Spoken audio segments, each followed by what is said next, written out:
right, everybody. Welcome to episode 2 of Cities of Blood. I'll be your host, Phil DeSaro.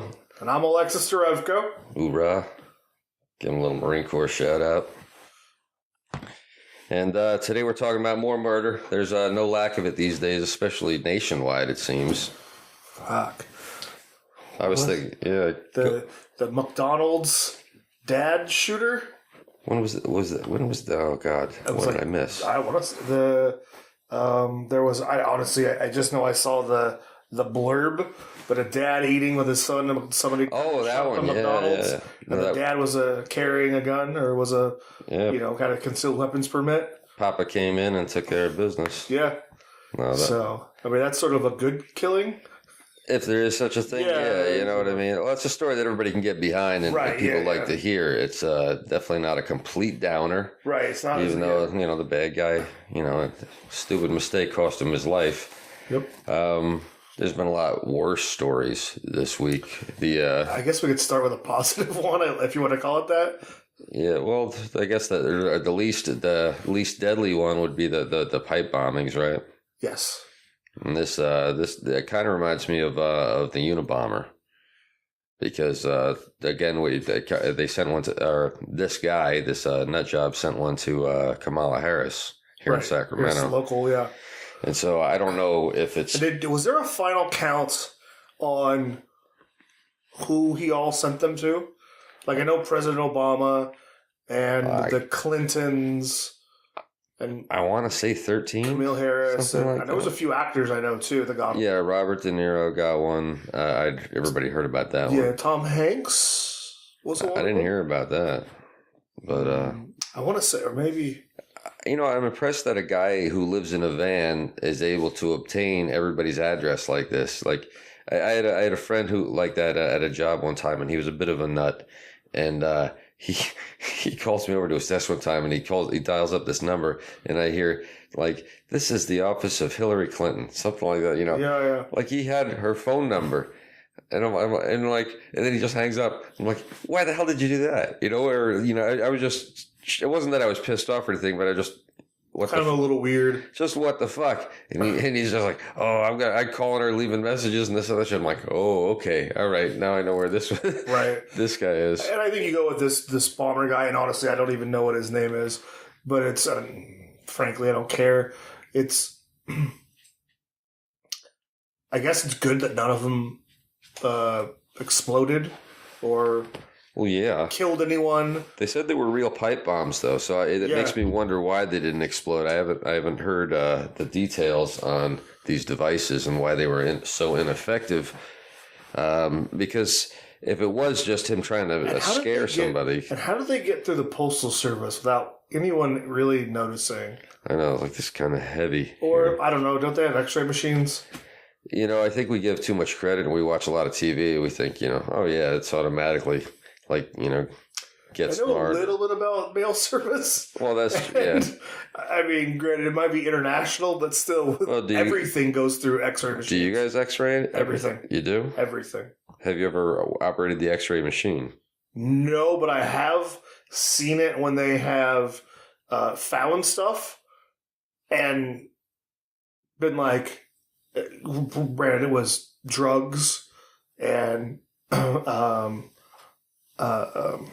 money, but so what happens when the alarm goes off there? The police are notified immediately. They are called, but they don't come immediately because for drugs and or money, that's not something they need. It's not an emergency. Now, if it was an explosive device or something they thought that was, I'm sure they would be there. The building would be evacuated and all that stuff. Yeah. But again.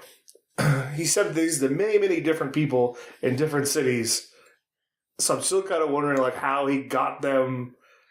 He just put a shitload of stamps. I saw a picture of the package. No, I saw, but still, how did they get to everyone?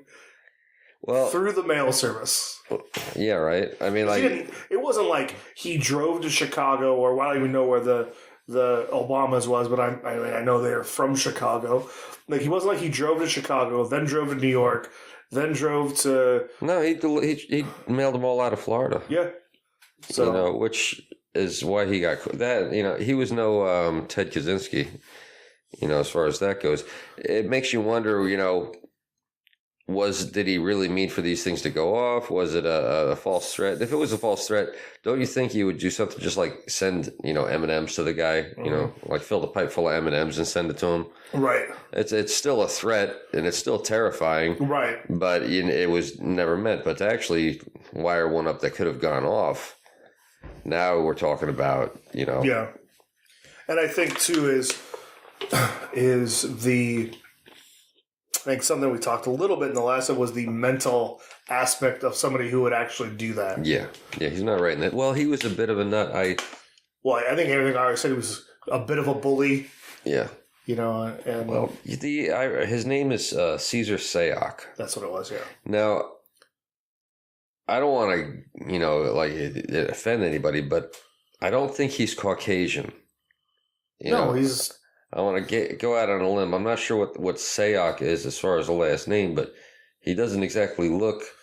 I thought honestly, I didn't know his last name was Sayoc. I heard Caesar. I just thought he was Latino. Yeah, exactly. Something along those lines. And he was. I heard his one of his bosses. I think he delivered pizzas or something to that effect, saying that he said on more than one occasion that he loved Hitler. Oh.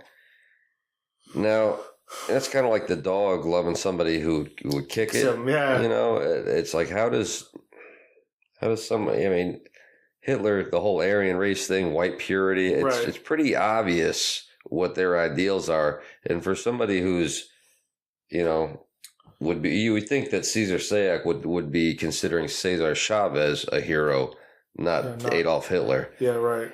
That's the type of shit that blows my mind. It's bizarre. I don't know. How do you align your mentality to that when physically, that you'd be one of the guys that'd be like, to the camp. Right. Yeah. You're the first one on the old in the oven. Right. It's just so I don't know. Again, that goes back to state of mind or mental being. To me, it's clearly. Again, I didn't even know that fact. So makes me think he's even crazier than. Oh, he is absolute nut. Yeah, I'd watched an interview with one of his former employers, and she said that he was a good employer, and he would show up to work on time, always did his job, but he had some, he was very verbal about his opinions and his beliefs. And he would offend everybody with them. Yeah. They were all anti-Jew this and, very racist. Yeah, that's what I mean. Crazy, super racial type shit that came out of this guy. And, then apparently he's 50-something years old and he's living in a van. Right. It's that Chris Farley thing in a van down by the river. It's exactly that, only... there was another movie that Chris Bell did, that one, Bigger, Stronger, Faster. Yeah. You remember one of the guys who worked out at Gold's Gym, and I think he was in the Over the Top movie. He was living in his van in that documentary. Mm-hmm. The difference is that guy was a bodybuilder, who was, still trying to make it. Whereas this guy's a nut job who got thrown out of his parents' house. So he's living in a van that has all sorts of extremely offensive shit plastered all over it. And then he takes the extreme step. I wonder what drives them, because, they said he made some like 9/11 terrorist threat thing. That what that turned out to be was he owned a laundromat at one point in time. Okay. So the guy wasn't always, a loser, or something in his head though snapped. Something snapped, or he it doesn't seem like he could ever, get a break or make things work for him. I'm not gonna say get a break, but he couldn't make shit work for him. And apparently they shut the power off on him at the laundromat. Now, there's only two reasons that could happen in Florida.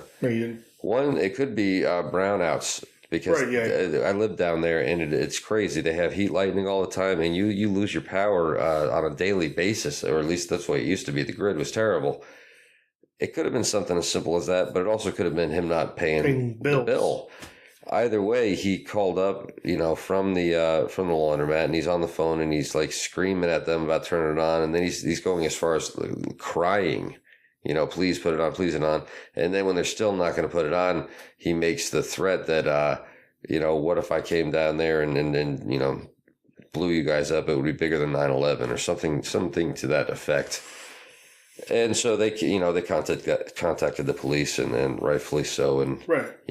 considered it a threat, and he got charged with that. Well, it's a terrorist threat. Yeah, but I've seen some picture of him at the Trump rally holding up some sign like this, and you can see he has some decent sized biceps on him, and apparently he had a steroid problem. Yes, I saw that couple articles. But if you look at the rest of his body, it doesn't look like. Yeah. You know what I mean? It's almost Wasn't like he a stripper? I don't know. Yeah, I think he was a male stripper. Yeah. Wow. I've seen some pictures where he has like the long 80s like band hair, and he has the I'm gonna go with the Navajo necklace. Oh, thing. the choker. Yeah, the Native American choker. It's like, I'm sorry, we're laughing at that. But what was that? Nelson? Remember that band Nelson? Yes. With Ricky Nelson's kids. Yes. The long flowing blonde hair. That's honestly what I thought of. I just couldn't remember what they were called. God, they played the death out of that terrible song. Right. That's. I wonder if I could find you the picture that I saw. Yeah, that's funny. So he probably was rocking it like Rico Suave for a little while there, but eventually he got old, and the hair fell out, and you could see he went through like different mugshots. He was like bald on top in one, and then the most recent one, it looks like he's either like magic markered in the top of his head, or he's got like a really bad hair transplant for men. One of those type things. I remember the ones in the 70s. My mother dated somebody who had them, and they were, oh my God, they destroyed your scalp back in the day. It was like they literally were stitching hair into your head. But so yeah, that's not the first time that bombs have been sent through the mail here to Sacramento. But unlike Caesar, Ted Kaczynski took a lot longer to catch. Right. I remember being a kid and hearing about, like a little kid. Right. And hearing about this whole thing and seeing that famous sketch of the sunglasses and the hood. And then, what was it? The, Phil. Whoa. Tarzan. Yeah. Look at that. Guy was ripped. So yeah, he was living the dream at one time, and then the dream was over, and he just couldn't get past it. I'm sorry, he wasn't a stripper. He was an exotic dancer. I don't want to offend. You better not offend anyone. My exotic dancer friends. Right? I would never want to offend exotic dancers. So can I tell you a quick Ted Kaczynski story from my side? Sure. So I don't remember what year this was, but I know my mother still worked for the state in her 35-year career. At one point, her office that she worked for the, I believe at that time she was in the state architect's office, and the state architect's office was in the Department of Justice. And one of the people that Kaczynski killed was at DOJ, but it was across the street. Yeah. And it was the wrong department because they had moved things around. And so he actually killed the wrong person. Yeah, I'd heard. Or he didn't kill the person it was intended for. I heard. Well, here I am dropping stuff. And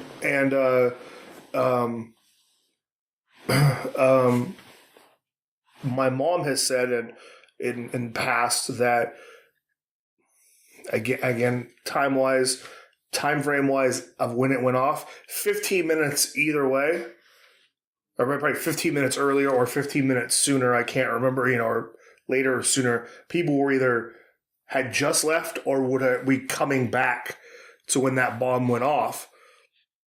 And my mom was actually in her office, and it blew the windows out in DOJ. This was 1995. It was a long time ago. Like I said, my mom was still Yeah, I think it was. I think you're talking about the California Forestry Association. Probably. Yeah, this was Gilbert Brent Murray was president of the California Forestry Association, and this was a timber industry lobbying group. Murray was killed by a mail bomb in '95 when he opened a package addressed to the previous president. So the reason why it killed it, yeah, so it did kill the wrong person, but it did kill the president of that association as was intended. Yeah, the original target was a William Dennison who had retired. Yep. The interesting about him, because let's see, the first bombing here, we got literally 10 years apart between bombings in Sacramento here, because the first victim was a person who owned a computer store here in Sacramento. Mm-hmm. Just for reference, folks, I'm reading out of Sacramento City of Blood, which you can get on Amazon. Or look up the Sacramento City of Blood on Facebook or on Twitter, and there you'll find the Amazon link on there. It's got a real nice hardcover binding, and not hardcover, but thicker paper, like oak tag, a little bit thicker than comic book type, so it'll hold up. It's almost like a brochure, like thickness. It reminds me of like the books that we used to get in class when we were kids. Like the books to work out of and stuff in school. You know what I mean? Oh yeah, a little bit. Like like the what were the not the Mad Libs, but the other one that there was like a collection of them, mm-hmm. and you would like do crossword puzzles in them. Oh, I know what you're talking about. I can't think of the name though. We're old. We can't remember things. Yeah. From 40 years ago. I know, nobody reads anymore. Do kids even have bookmobiles anymore? I remember like that being a big deal, going, waiting for the bookmobile to come and getting your little order form. Oh no, God no. Everything's on.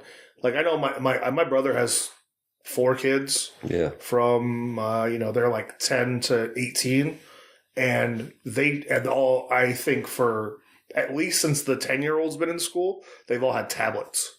Wow. So it's all Kindle. Everything is all like some sort of tablet education. Kindle class. Yeah. It's like Star Trek Next Generation. Right? So yeah, the first victim was a man named Hugh Scruton. He owned a computer store here in Sacramento. And what happened was, this was right on Howe Avenue. The Unabomber left a board, what looked like a board with nails sticking out of it, which you would think was basically set out for somebody to run over and right. blow out their nails. And so this guy owned the store, and it was his parking lot, and he didn't want one of his customers running it over, so he went out there and moved it, and it blew up in his face and killed him. Oh. And that was the Unabomber's first victim, as far as that he killed. That was the first person he killed. And 10 years later, another bomb he sent here in Sacramento went off and killed this Gilbert Brent Murray. So yeah, two murders here in Sacramento. The other interesting thing is that he probably would have never been caught if it weren't for the family connection. I think we mentioned this maybe in the last podcast, no, I think that was a private conversation we had. Private conversation, but his brother, in order to stop the bombings, I believe he sent a threat, saying, publish my manifesto. Right. I want the world to know what I believe and what I'm about, or I'm going to continue these bombings. And so the New York Times, I think, did it, and the Washington Post did it, published it. And I believe his brother was reading the Washington Post and recognized... the handwriting, right? Not the handwriting so much, but the ideas. Or the verb... Oh, okay. Yeah, the verbiage. The verbiage, the ideas. He hated technology, which is why he targeted his first, the first victim here in Sacramento, who was a computer store owner. I mean, you got to think 1985, the type of computers you had here, you were dealing with... Gigantic...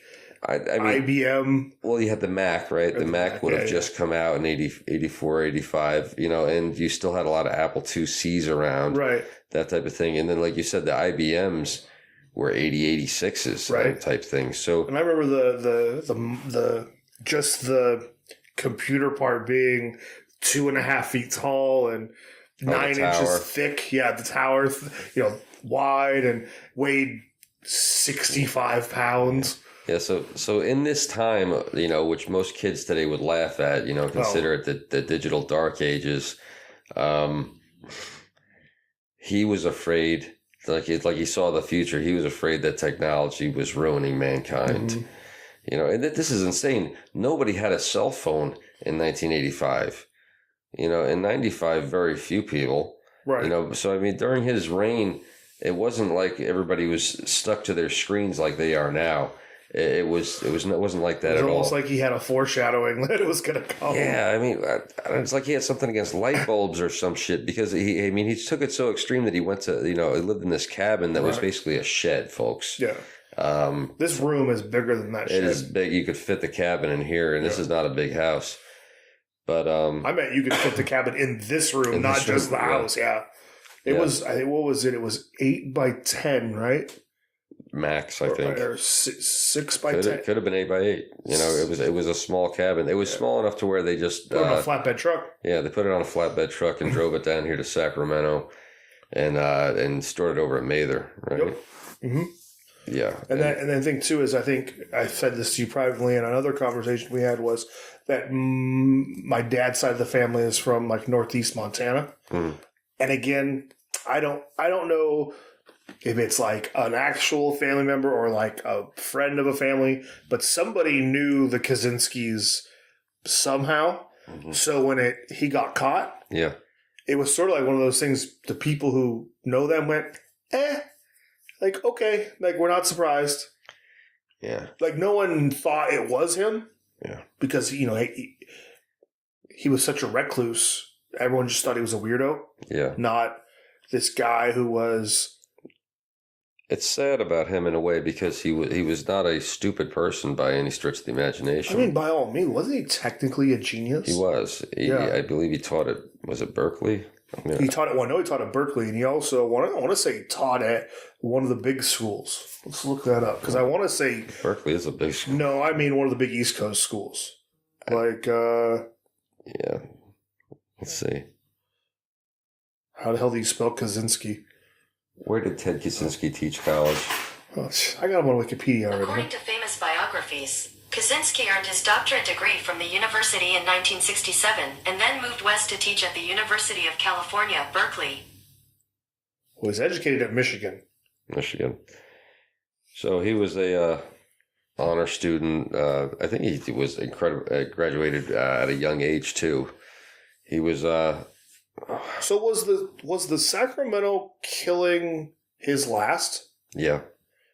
Okay, yeah, because I just said it was his first and his last. I mean, we're almost at the point where we're 22 and a half years since he's been apprehended. Yeah.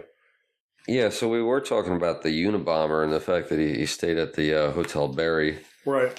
And his murders, literally he bookended them here in Sacramento, 10 years apart from one another. So it's from 85 when I was like 12 years old till 95, when I'm in the Marine Corps. A couple years into your Marine Corps career by then, right? Exactly, and for him to be caught. So it was like catching Bigfoot. I remember when the news came out that he was caught, it was like, holy shit, they really got this guy? Right. Because he had been nothing but like this picture, folks.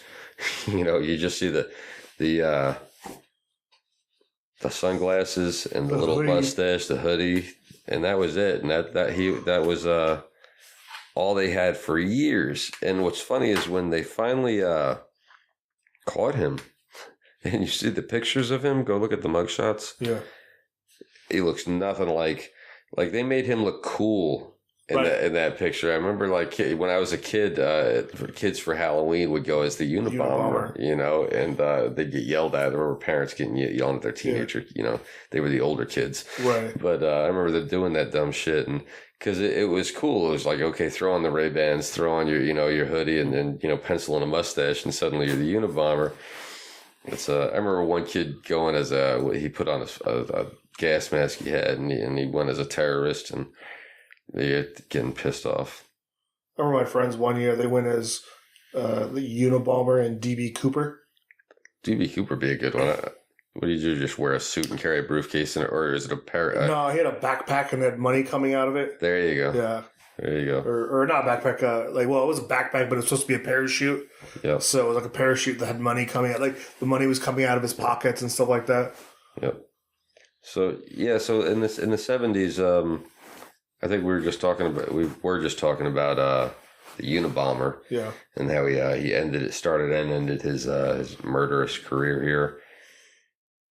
That Hotel Berry where he stayed at, I believe the hotel kind of right across from it is where Gerald Ford came out of back in 1975, and he was walking across to the Capitol grounds when Lynette Squeaky Fromm, one of Charlie Manson's favorite girls, showed up wearing a red dress and a red weird type of dress. It wasn't like it was funny looking. Yeah, it was funny looking, like some type of weird, futuristic robe or something out of the Hobbit, I think, and then just a red handkerchief over her head. Yeah, and pulled out a .45 that was like bigger than she was. Right. Pointed it right at him and pulled the trigger. Luckily, nothing was in it. There was no round in the chamber.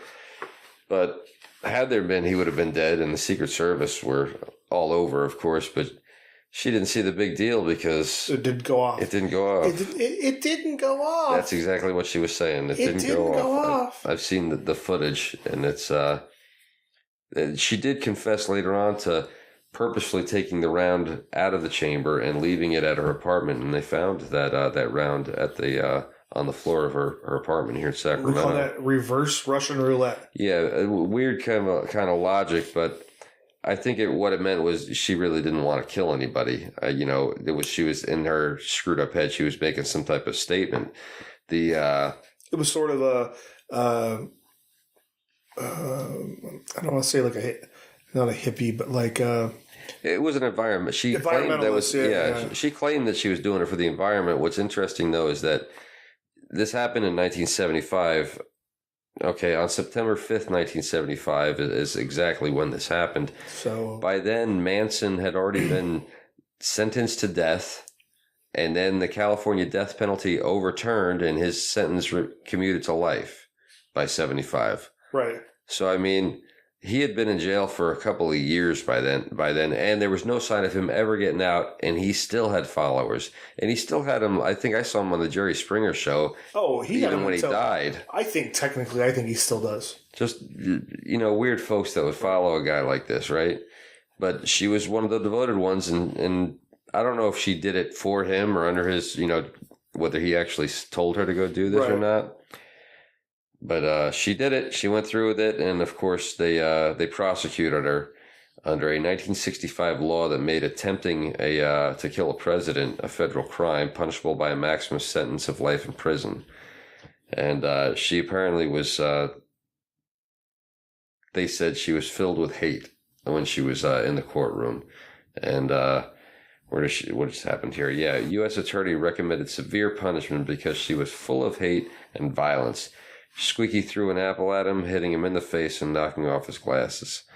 So, yeah. I mean, she kind of proved the point. Yeah. I mean, well, if you wanted to go to prison, I don't think she took the whole thing seriously. I mean, she really just was like she was living in her own world. I mean, I look at it like this again.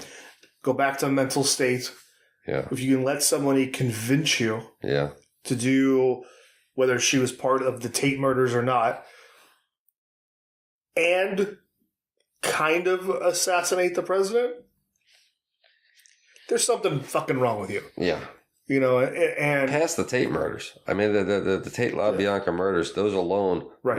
Any sane person would have been like, I think, honestly, any sane person would have been like, okay, after that orgy last night, when Charlie said he was Jesus, time to go. Yeah. So obviously, she wasn't in her right mind if that turns you on. God. And then you got, you have. Could you imagine? I can only imagine what her state of being would have been if she had killed Ford, Oh. Right? It would have been just as nonchalant. I did it for the environment. That, or, I mean, hindsight, I don't know. If she had done it, yeah, 1975, the Secret Service is killing her. Maybe they didn't get Hinckley, right? He took a shot at Reagan in like 80, 81. Yeah, but that was really close. How close was she, though? She was right on him. And, oh, really? And so was Hinckley. That's. I knew Hinckley was because that was all he was. I remember seeing that on the news. Yeah, well, you've been down to the Capitol grounds before. Yeah. You can kind of anybody who's not from Sacramento. We've got a gorgeous Capitol here, and it's got like over 250 different varieties of trees or some. Oh, it's some. Yeah. It's like an urban forest, basically. Well, yeah, it's the third largest urban forest in the world, but the Capitol grounds themselves are like an arboretum, full of tons of different trees that are as old as the Capitol itself. Right. Some older. So you can meander through it and walk through the grounds, and it's a great walk. And so the Secret Service, because people were there and the president wanted to talk to the people, this was the 70s, the Secret Service were keeping their distance and letting people come through. And certainly a small in stature woman. And there's a reason they called her Squeaky. Didn't throw up their guard, even though she was wearing, some pretty weird garb. I'm going to try to find I don't understand. Picture of I know it's in the book, but I want to find like a... Of what? Like a real picture of what she was wearing. Oh yeah, no, it's the artist did a great job in this, and he got it well. Again, check out the look up Sacramento City of Blood Facebook page or Cities of Blood Facebook page. We'll have the link on there for the Amazon link for this. Unfortunately, it's kind of hard to look for. It on Amazon itself. I still can't figure that out. So, but this is a great book, if I do say so myself, and it has great artwork. Just to go back to Squeaky, yeah, she was Dakota Fanning is going to play Squeaky Fromm in a movie. Just saw it right here. I can see it. Yeah. Dye her hair red. Oh, what is it called? So clearly she's known as the girl who almost killed Gerald Ford. Oh, there's the picture. Oh, yeah, she does have like a weird... He actually did a really good job. Yeah. I'm looking at a picture where she's like under arrest. Yeah, what's crazy... And she's out, right? She's out now. She was released. She didn't end up in there for life, even though I think she did... 30 years. Well, let's go. Let's see. She's been paroled. Yeah.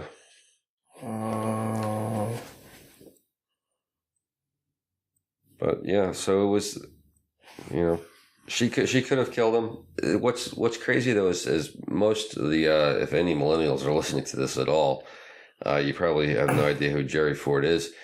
Jerry Ford wasn't elected. Jerry Ford ended up president because Nixon resigned, and so did his vice president. Was it Spiro Agnew? Yes. Yeah, and so I believe he was Speaker of the House, and he became president of the United States. He was also portrayed as being clumsy by Chevy Chase. And like famous Saturday Night Live skits they did for. Well, he fell out of a plane once or something. Like the man, they made the most out of that one. Yeah. And I want to see, didn't he fall like down? That was the stairs, like coming out of the airplane, wasn't it? I want to say he fell. I don't know. I want to say he fell more than once, so it became like, oh my God, we're going to do this every week. We should wear a helmet. They did it every week on Saturday Night Live for however many years he was president. Yeah. I just want to throw out there, she was released on parole in August of 2009 after serving almost 34 years. She's been free for 9 years. So it doesn't say where she lives or anything like that, but back to the Spawn Ranch. She is 70 years old. She's actually just had a birthday about 7 days ago. Oh, happy birthday, Squeaky. Right? Yeah, this it's funny, like I was... By the way, we're kidding when we say that, folks. I was about to say is Jerry Ford was about the least offensive president in U.S. history, maybe. Right, yeah. I mean, like I said, he wasn't elected, and He probably never wanted to be president. yeah, he like I said, I don't remember him ever offending anybody. I just remember and them running a lot of the running gag about him being clumsy. Because what was he president for, like 2 years? Maybe 3 tops. Because I think what happened was Nixon had just been reelected. Okay. So Nixon was elected first in 68, so he got 69, 70, 71, 72. So around 73, maybe 74 was when the whole Watergate thing blew up. Yeah. But anyways, that's how he ended up president. And like I said, he was the least offensive. About the most offensive thing he did was pardon Richard Nixon for the Watergate thing. So they didn't like that, obviously, but Well, Watergate was June 17th, 1972. Okay, but when did Nixon resign? Oh, I don't know. Hold on, let me see. Wait, let's see. Nixon. Or, better yet, when did Ford take office? Did... But there was, anyways, he was, he didn't, there was, he wouldn't have been your logical target for environmentalists or other types, not that I could recall. August 9th, 1974. Was when he was So there's 2 months and 7 days. 2 months. I mean, sorry. 2 years. 2 years. 2 months and 7 days between Watergate, the actual crime and the resignation. Right. Because he was not impeached. I don't think we've ever had a president impeached. He was the one who came the closest. Nixon. This is Richard Nixon. He came the closest, and he resigned rather than become impeached. No. I don't think I'm wrong on that. But so yeah, that's one of many things that have happened here in Sacramento that are interesting. Certainly high-profile crime type things, and that's why this is only Volume 1 of a series, folks. And Volume 2 is in the works right now. We just need some more people to buy Volume 1. So we went over some of the stories that were in it, but I believe it's 14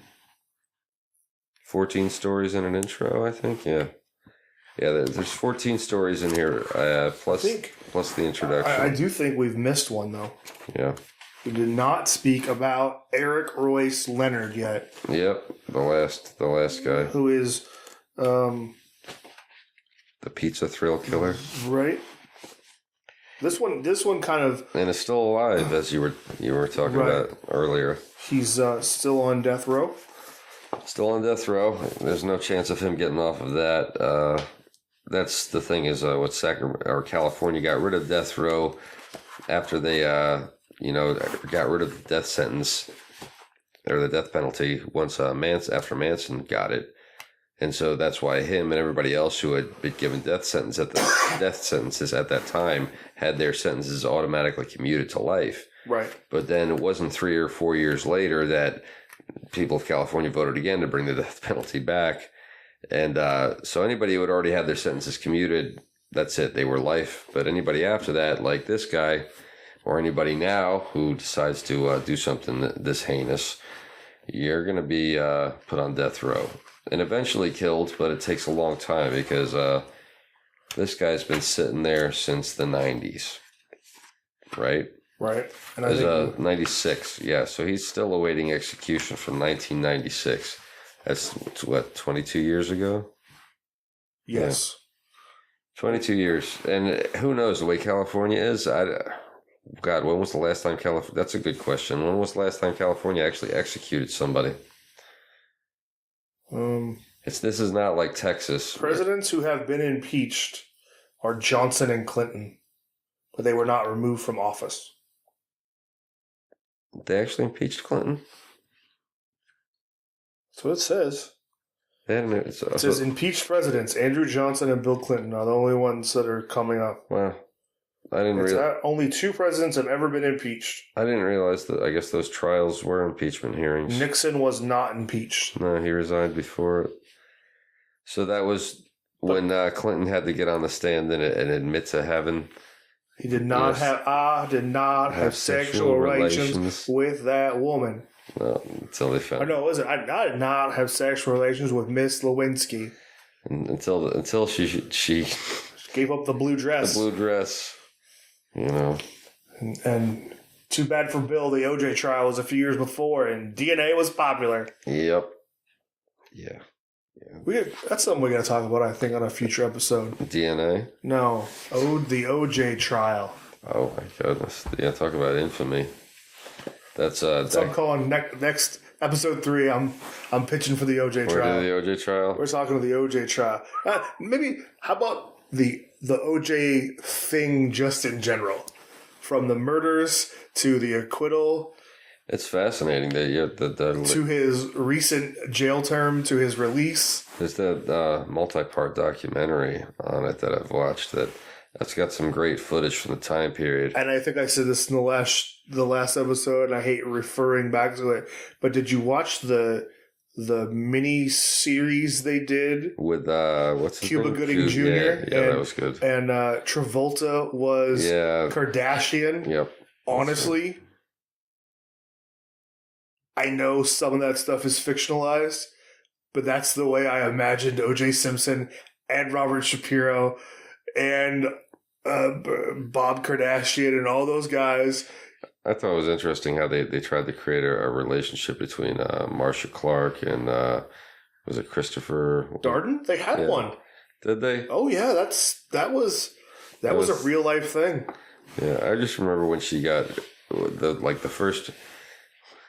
trial. When the trial first started, folks, everybody who was alive back then tuned into it. It was crazy, and Marcia didn't, she didn't look like all that much. Not that she's an attractive woman anyway, but her hair and everything else. To go back to last person killed on death row in California is Charles Ray Allen, January 17th, 2006. 2006. He was, I want to say he might be Native American or something like that. 2006. 12 years. So you see how slow. 3 counts of murder, burglary and murder, 3 counts. When did they put Tookie Williams? When did they execute Tookie Williams? You know what I'm talking about? No, I'm not. Hold on, I was trying to see where he killed Mary Sue Kitts. Trying to figure out where this is. We should probably do this before we actually right. film this. Folks, we do this on the fly. Yeah. We don't and we don't have an engineer working in the background to help us out with these kind of things. We legit are doing everything ourselves. Although if you would like to work for free, yes, please contact us. Not free, notoriety. For notoriety. Yeah. I can get you to any pro wrestling show in Northern California within 90 miles of Sacramento for free. Maybe 75. Who'd you say? Tookie Williams? Yeah. And while I'm looking this up, is it Tookie Williams? Am I spelling it Tooki? Tookie, I think, something like that. But yeah, what I've seen about Marcia Clark was that he was killed in 2005. 2005, so that was the year before. So it's been 12 years since California's put anybody to death. Oh, I remember this guy. Okay, yeah, I remember this one. Yeah. So speaking of putting people to death, there's 2 in here we skipped. Which ones? We forgot to probably talk about Sacramento's most notorious serial killer. Oh. Dorothea Fuente. Is it Fuente or Puente? I thought it was Fuente. Yeah. Dorothea Puente. She was the first one I learned about when I moved here in 98. Oh, it's Puente. I think I know I told you about it before, but I had just moved here and was partying with some hippies downtown, and girl Angie that I knew pointed across the street and said, that's Dorothea Puente's house. And I had actually seen a crime special on that back when I was growing up living in New Jersey, because it achieved notoriety. What's interesting now is that after I sent a copy of this to my grandfather, he was telling me that my aunt told him that there was a similar story in Tennessee. Oh, really? She lived about a woman doing the same thing. That's crazy. Which I need to find out the name of that to find out, Yeah, something for the show. That's content for the show, Grandpa. Right? Yeah, it's interesting stuff. Oh, he's got a lot of I'm sure creepy stories, shit that he's seen. This is one of those. This one terrified him though because of his age. Oh yeah, it's one of those scenarios where like you will. I'm sure we all have that person in our life who's no longer there that can tell you a bunch of stories. Yeah, I guarantee you, my father would have had so much shit to tell us, and it would have been stuff in the military, stuff, just living, his life. It's whenever you lose somebody, you lose more than just that person. You lose the stories. Yeah, exactly. Yeah. All the knowledge, everything, all their experience. And I know we've talked about this in gearing up for this podcast, but this all happened when my mother's mother, my grandmother, was still alive. And even though she didn't live near here, she still lived downtown. Mm-hmm. And probably for the first 6 months afterwards, she would say all the time, the cops are always driving by. And I never really understood what she meant until because I was still fairly young. Yeah. I remember I asked my mom, I don't know, maybe 10 or 15 years ago, what grandma mean when she said that? She goes, they would drive by with lights on to scare people. So for 6 months afterwards, the cops in downtown Sacramento would just ride around with their lights on at night just to give that maybe if somebody was doing something, they would stop. Deterrence. Yeah, like a deterrence. Yeah, very much. Because my grandmother lived closer to the other side of the Capitol, more towards I-5, more on the I-5 side. I mean, really, her condo was right there. Or like X? No, like R10. I want to say it was like, I could be wrong, 4th and what is that? M? Could maybe? Be. Yeah. I know if you come from the Crocker Art Museum, she was basically on the other side. Okay. There's like there's a parking structure in front of what would have, I think they're apartments now. I think they were condos then, or maybe it's vice versa. I don't remember. But was it an elderly place? No. Oh, okay. My grandmother wasn't really that old when she passed. She was only in her 60s. So, I mean, she was at retirement age when she passed. Okay. So it wasn't like Pioneer Towers or anything? No. She wasn't. And she was, before she got sick, she was like the most capable person in the world. She was just this tall. She was typical grandma, 4'10", 100 pounds. And that's probably with her high heels on and, her purse. That's funny. Grandma, I remember in 3rd grade, I was taller than Grandma, and I was the happiest kid in the world. And then by 4th grade, I was like, dude, you're short. That's funny.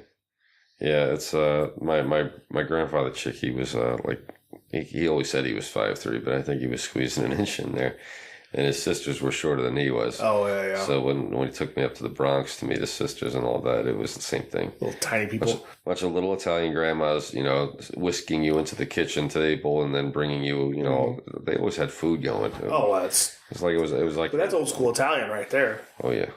The women always had cooked up something. The Rose Garden in the Bronx. On TV, you think the Bronx was hell, but you go over there and it's literally on the elevated freeway. You look to one side and it's burnt out buildings, and the other side it's white picket fences and rose gardens. Yeah.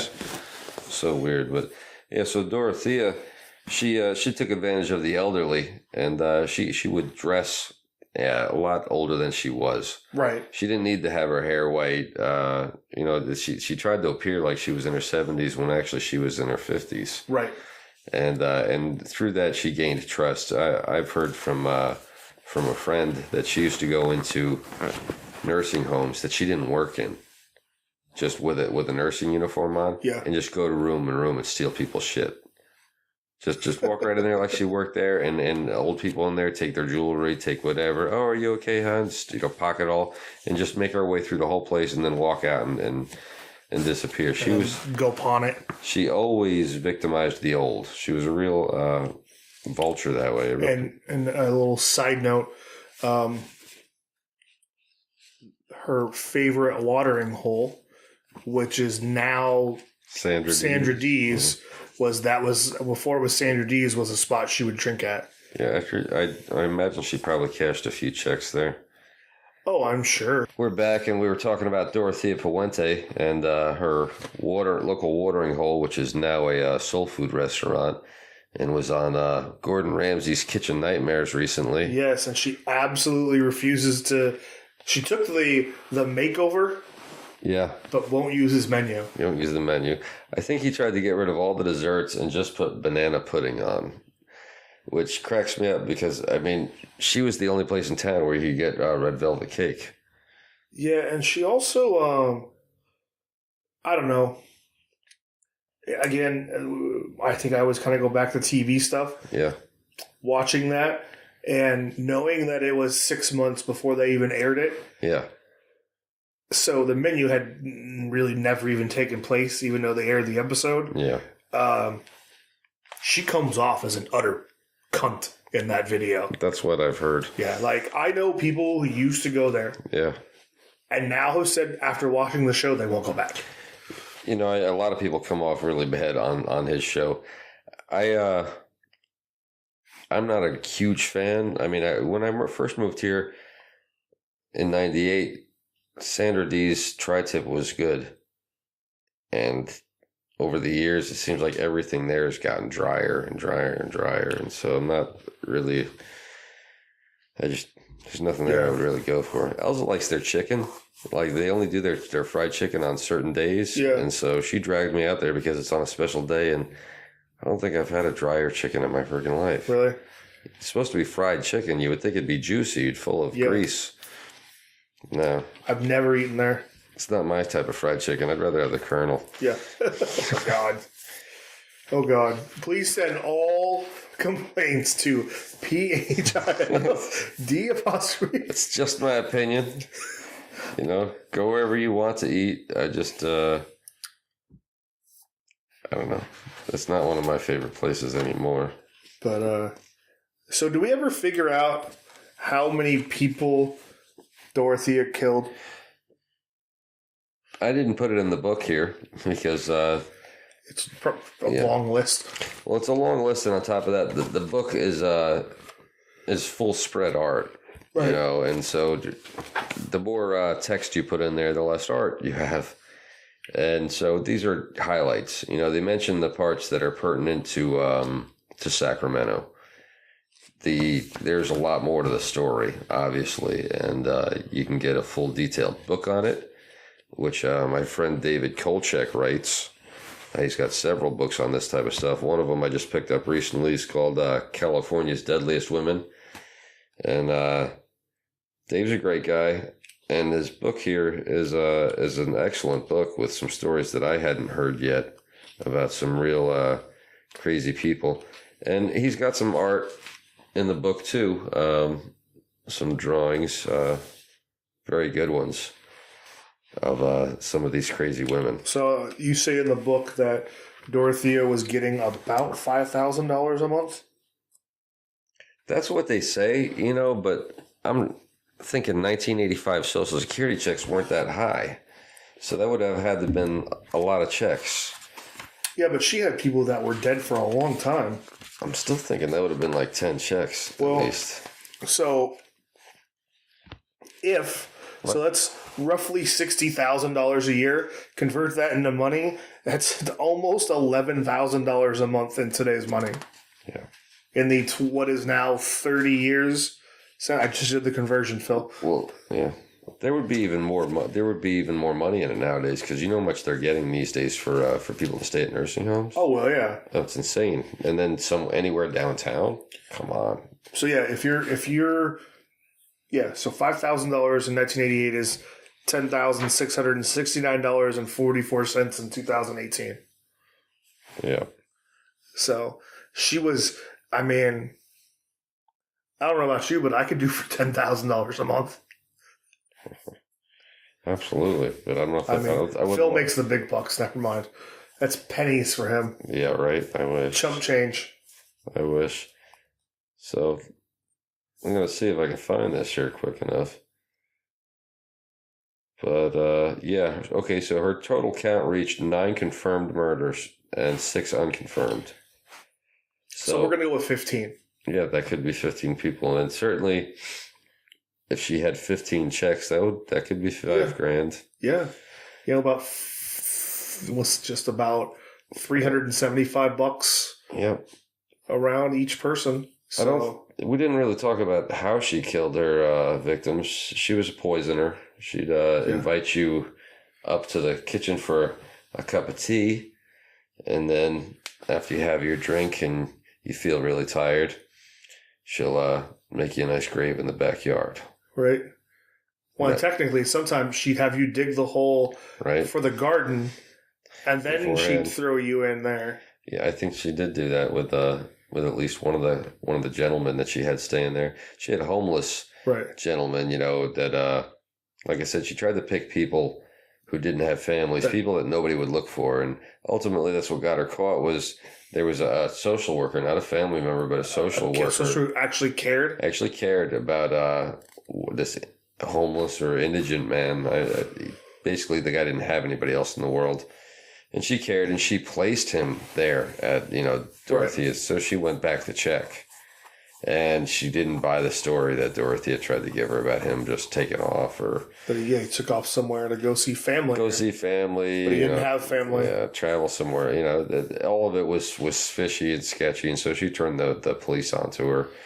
And it didn't take long before they started digging up bodies in that backyard. Yeah. What's interesting, though, is that I believe while they were digging up bodies in the backyard, she took off and ran down the street to that bar. I think she, she didn't she cooperated to the extent where you can search, and I think stayed there briefly, acting like nothing was wrong or surprised. Yeah. She didn't know how these bodies got here, but they didn't take her into custody right away, and she managed to kind of slip away. In fact, I'm sure my friend David probably knows that. He's an authority on the subject, and nobody hates Dorothea more than David. Oh, I bet you. Yeah. I bet you him or I bet you Bruce has a story about it. You're probably right. Yep. I love Bruce. Yeah, me too.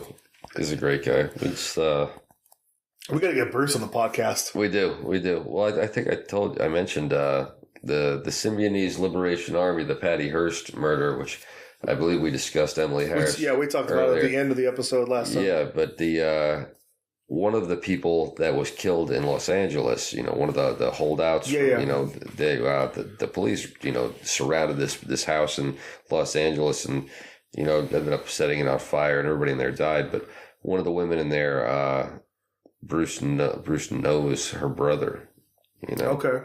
Which is, I think it was Ling, I think is the last name. I don't quote me on it, but I think it's Nancy. Yeah, see, that was, I think in the ones that when I looked it up with the last episode, the only thing I found was the ones who were alive. Yeah. Still. Well, the Harrises were interesting because they kind of took over leadership of the SLA. Right. After everybody was killed off in Los Angeles. But she wasn't, I think we talked about this before, she wasn't prosecuted for a long time. Yeah. That was a real travesty there. The end of the last episode. Yeah. So yeah, well, we've gone through a lot of this. The Eric Royce Leonard we touched on, but I don't know, did we? We got through it. He's still on death row, and we didn't really say how much he did. We didn't say what he actually did. It's do you want to go ahead? So he murdered 3 people at a quick stop on Auburn Boulevard in Sacramento on February 12th, 1991. Leonard didn't take anything from the quick stop except for some beef jerky. 1 week later, he murdered 3 more people at a Round Table Pizza on Watt Avenue in Sacramento.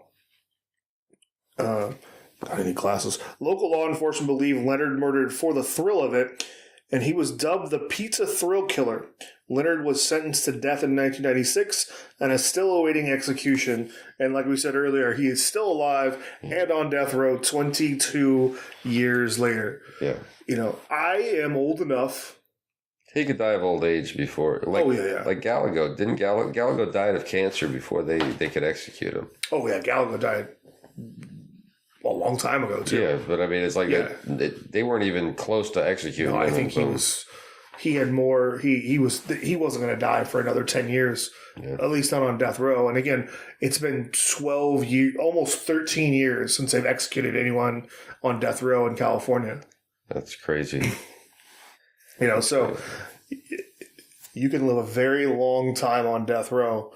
Well, and God, how much? But that's what on death row. I don't know what the average cost a year for an inmate on death row is. I think they estimated that the average inmate's like $50,000 a year to incarcerate someone. Yeah.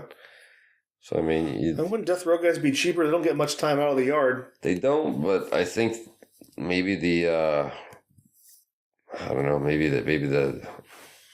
it's a higher level of security or something, and so maybe they get higher pay.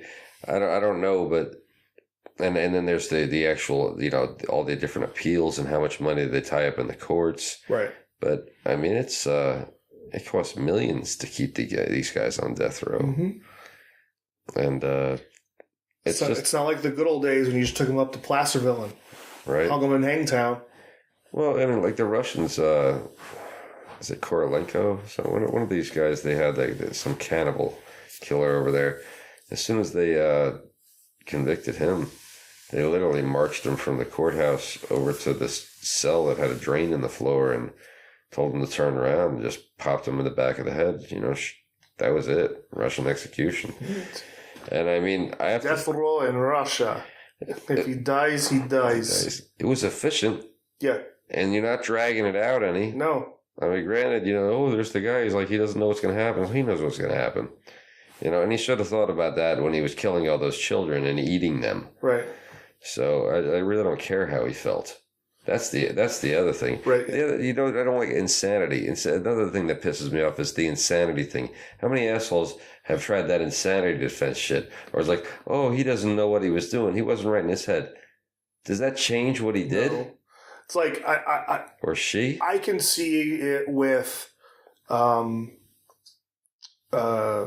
vampire of Sacramento. He was fucked up, but at the same time, he did kill 2 children, Richard Trenton Chase. Yeah, but I also, again, not defending what he did because he's a piece of shit, but if he had stayed on his meds, would he have done it? He was still killing animals. There's a good question there. But would he have just killed animals? Would he have never, so I think Or if he had gotten better care. Right, and again, I'm not defending what he did. He's a piece of shit. No, but there are certain scenarios where I can go, yeah, but there is a slight but with him. Well, and then, or even we had talked about in the last episode, Teresa Noah. No. The prostitute from the Ida Brewer. Ida Brewer. Yeah. I could see like Ida Brewer being the killer that she was. Yeah. For the scenario she lived in at the time. You either killed her, be killed. And if she felt threatened, then... Yeah, but she, the eyewitnesses said that Mary Lee tried to get it, apologize and didn't want to fight and all that. So, I mean, it goes both ways. I can totally see your point. If you're growing up in an age of barbarians, right, in order to survive, you have to become a barbarian.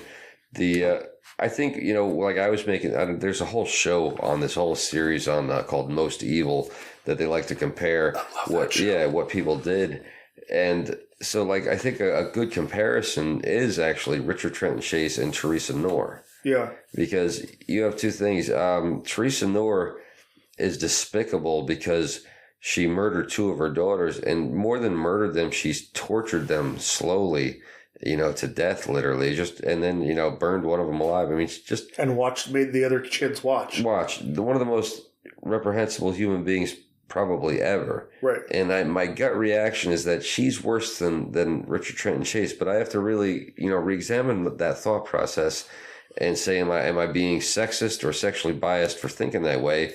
And that is because most men think that a woman should be nurturing. Right. A mother should be nurturing. And so for a mother to actually do that to her own children, it nails us hard. Where we can accept this guy who's got a history of mental illness and he's a loony and he's murdered people, but he was killing animals for years, which makes him a piece of shit. And then he started, when he did start killing people, which makes him a piece of shit, he killed 2 children. I Right. mean, like the last 2, he killed an entire family. And so I got to say he was just as evil as she was, because you Oh can't. no, they were equally fucked up. Yeah, you can't. I mean, because who's to say Teresa Knorr wasn't mentally ill? Obviously, a woman who believes that her daughter gave her an STD through a toilet seat is the same woman who put that daughter out on the street to prostitute herself.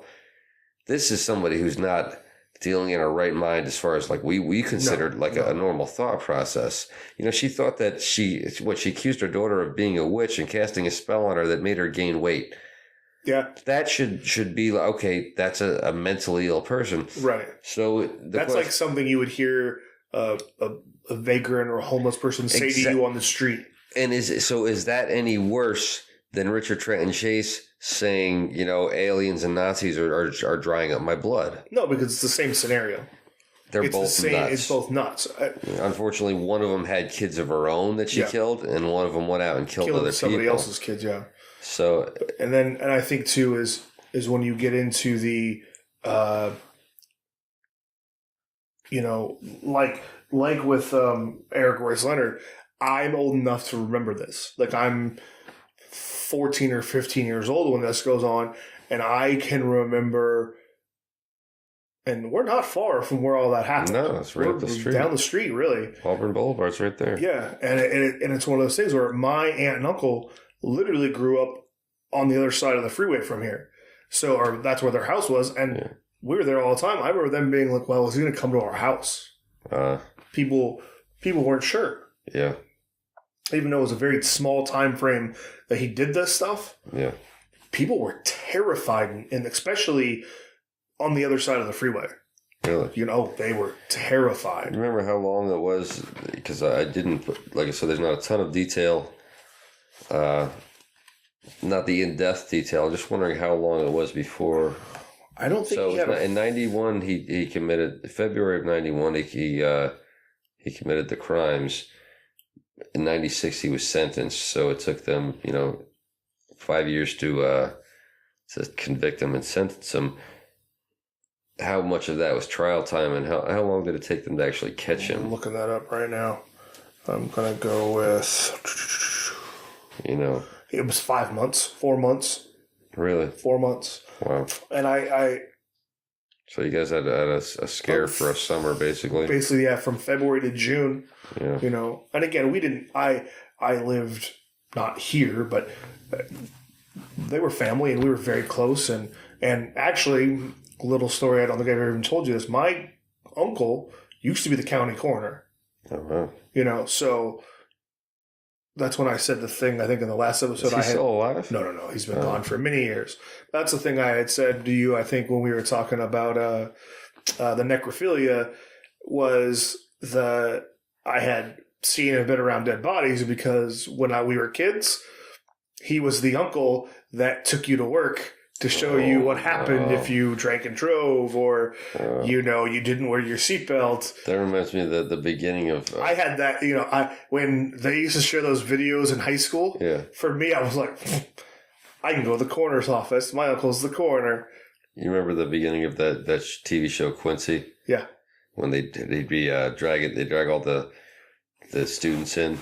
Yeah. And the medical students around the body. Yeah. And they'd be like, gentlemen, this is a dead body, like whips off the thing, and you see the one guy like pass out and the other guy throw up and the whole thing. Yeah, yep. I love that show.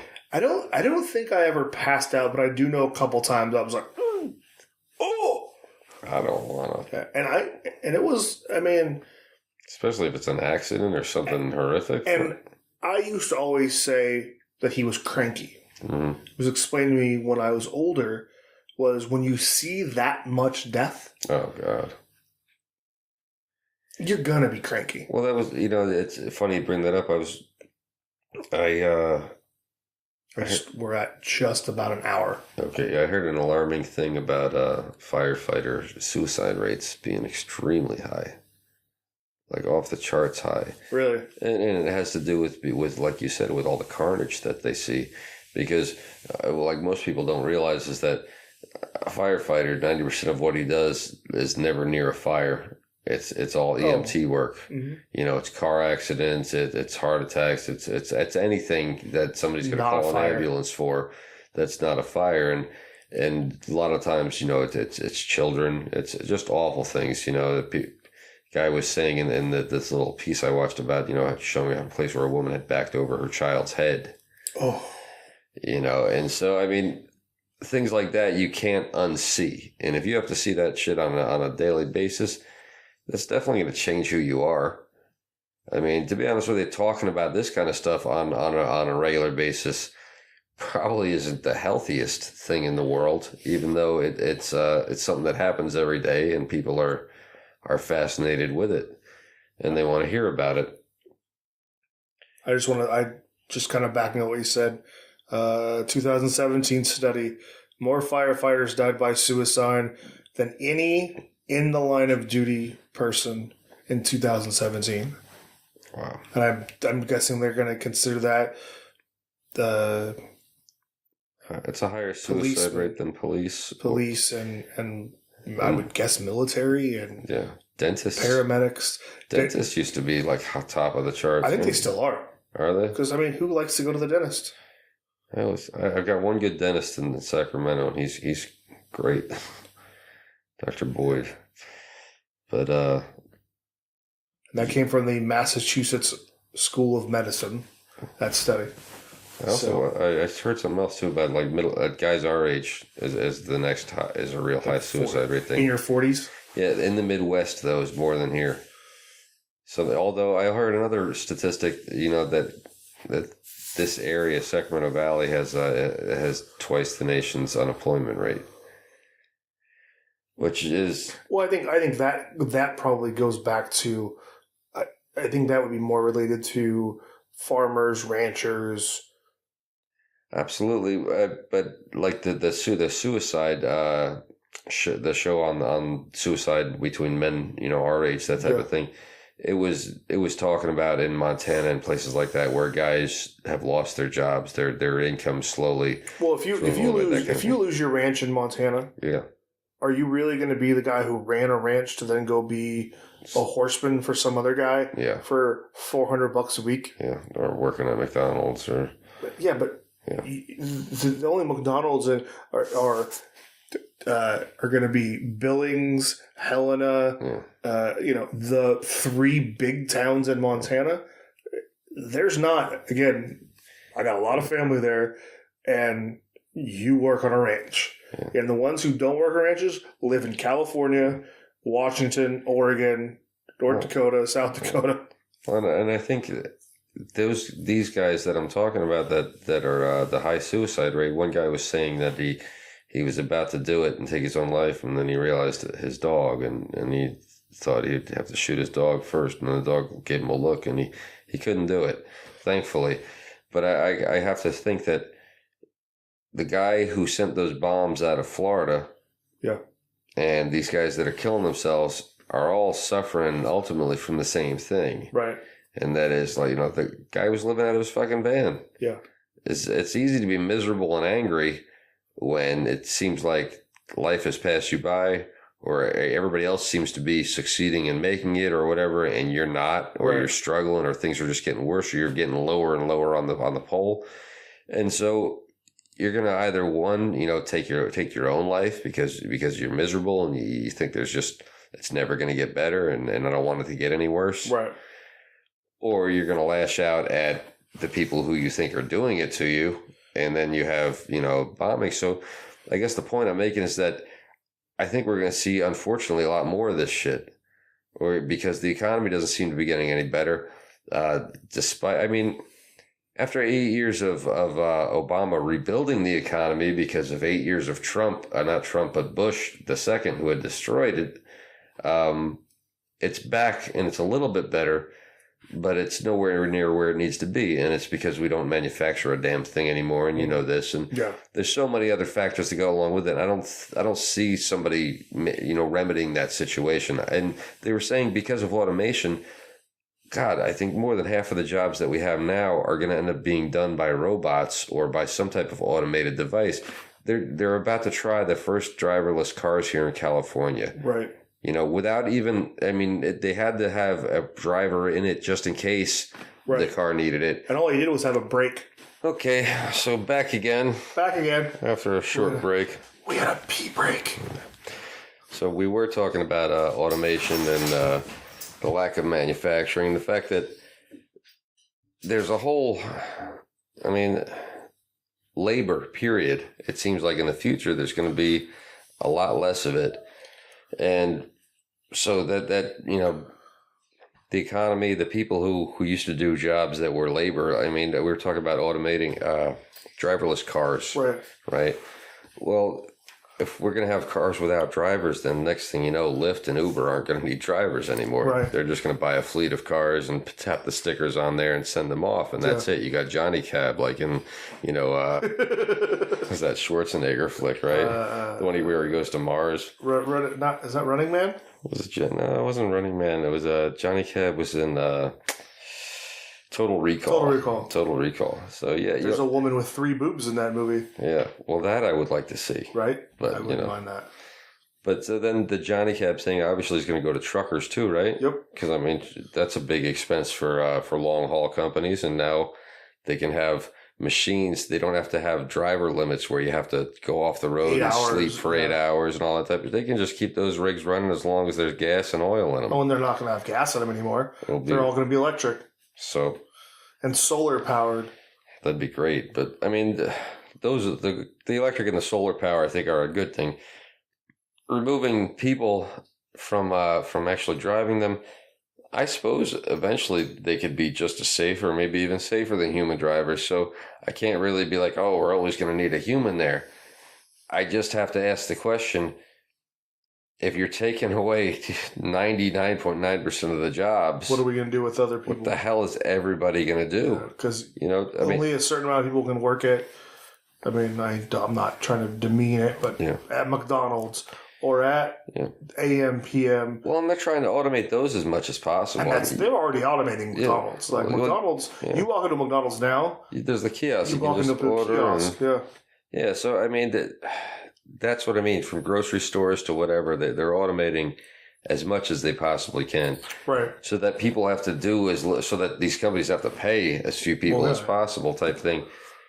The question is, how the hell are people going to support themselves if you take away all those jobs? It's a good question. The economy relies on people, doctors, lawyers, Indian chiefs, the whole up and down the scale.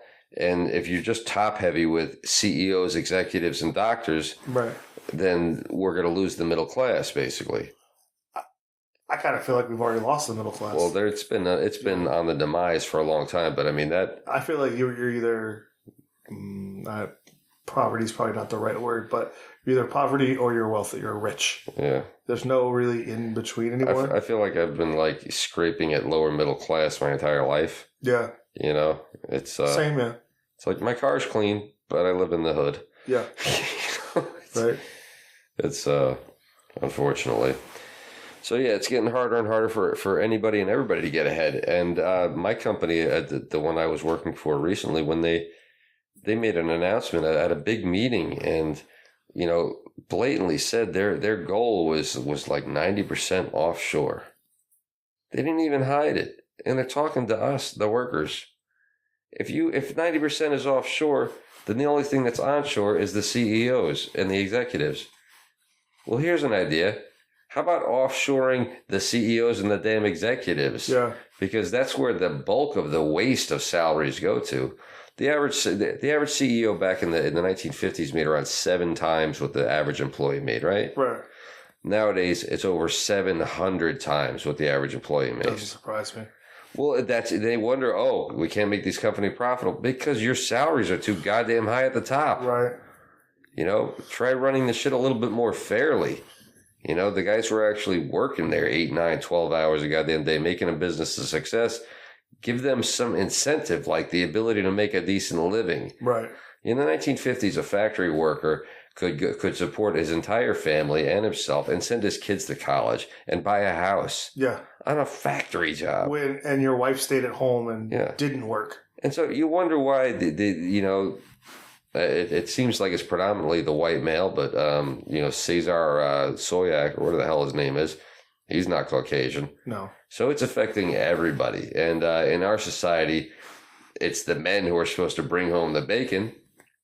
And so I think flatly we're going to see a lot more of this shit. You're going to see more bombings. You're going to see more suicides. Shootings. You're going to see a lot more people who can't cope with a change in and it becomes a sad scenario when the quote unquote greatest country on God's green earth is going to make unemployment a thing. Not that it's not already a thing, but it's going to make it such a thing that it's going to be almost wastelandish. You're right. I could foresee a Mad Max kind of future where all the rich people, buy their islands, and then everybody else has to fend for themselves out here. And or it's going to be like what's the road, or I was going to say no, more like what's the girl Hunger Games. Oh, Hunger Games. Yeah, that type of crazy shit, where there's just not or Soylent Green, where there's just not enough food for everyone. And so it begs, we have two ways to go here, folks. And this is sure shit as communist or socialist or whatever. You can either go with, let's imagine our future like Star Trek, the next generation, where everybody is given a certain allowance, enough to survive. Here's a house, here's food, here's your basic for your clothing, and that's it. And you got enough for that. If you want to make more, you can go out and make yourself a doctor or whatever. You can do whatever you want, but the basics are all there for everybody, And granted, it's a Robert Heinlein type, future dream, but we're going to have to consider that. Now, as long as we get transporters, I'm completely fine with Star Trek. Yeah. Well, and the question to get more serious with it is, how would you pay for that? Because rich people always want to say, well, how would you pay for that? Here's how you pay for it. All the natural resources on Earth that are underneath the ground, the minerals, the oil, all of it, should not belong to one person or one company or one guy because his great-grandfather murdered a bunch of Native Americans to get it. If you want to hear the rest of Phil's socialist rant, make sure you join us next week for another episode of Cities of Blood podcast. Bye! If you enjoyed this podcast, go ahead and give us a like and click subscribe. And please visit us at the links below.